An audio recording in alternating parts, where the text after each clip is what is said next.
my goodness, I remember you. I'm sorry about that. Oh my gosh, no. Wow. So it was a year ago that you were here. Yeah. Look how much finger I say. I know. Dr. Becker. Yes. I'm here because of this lady here. And the Lord gave me the right wife back when we were 16 years old. Had no idea I was going to need her this much. Not at all.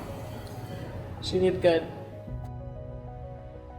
I saw her in high school when we were 16, standing in the hallway and the doorway of history class in Bedford High School, right out here where we live. The guy I was with knew who she was. I made him find her phone number, called her up. We went out that night, and we've been together ever since. I pastor a church. I've been there, the Assembly of Christians, for 45 years.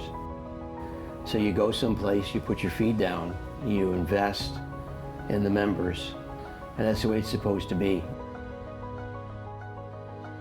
So I retired, and then at church we have a preschool. And so I taught there for 7 years. 7 years. 7 years, and I retired again. The year that I retired, it was in May, and then he got sick in December.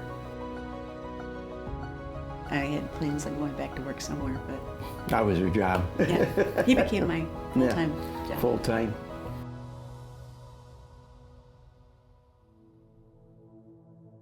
One day I got really cold. So cold that there's not enough blankets to fix that. He needed to go to the hospital. I mean, there was just no way around it. So she took me to the emergency room, and that's the last thing I remember. They had said that, it's COVID. When he went in the hospital, they said you can't see him, even go back there for 21 days if he makes 21 days. It was always that if. My heart stopped at one point on its own, just didn't have a heart attack and just quit. Started back up on its own. Yeah. I couldn't walk. Couldn't talk, couldn't walk. I did have an arterial blockage and lost the tips of 4 fingers. The wound care doctor that we had, Dr. Becker, he created his own stuff that caused new skin to grow underneath the gangrene, the black material. And they're telling me, we need to talk hospice, and I said, no, you don't know my God. He'll take care of it. People jump too fast. And it was only like a week and a half later he went to Regency. Honestly, when he rolled in, I did not think he was going to make it. He's my pastor. He's been in my life for about 40 years. If there's anybody in this world that's my second dad, it's him. And I mean, I was his admitting nurse. He had dropped off of our conversion list because they had consulted hospice. They didn't think that he was a good candidate. He was so sick. And the moment I found out that he was coming, I was like, it was go time.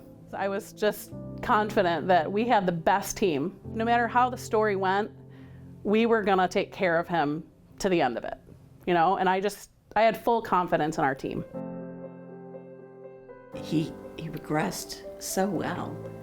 They eventually got him off the vent, and eventually they worked him off his trach to where he could get a speaking valve. It's amazing. I mean, I just can't wipe the smile off my face every time I see him because I know where he's been. I mean, he's been a breath away from hospice, like literally. When you have a good nurse, it's not just doing their job, it's looking to see what else they can do, what else they can help you with, what else they can do for you. And that's what they did for him. We recovered him. I mean, it's what we do, and I'm so proud. At Regency, it was, he's doing better. Let's get him back on his feet. Let's get him going.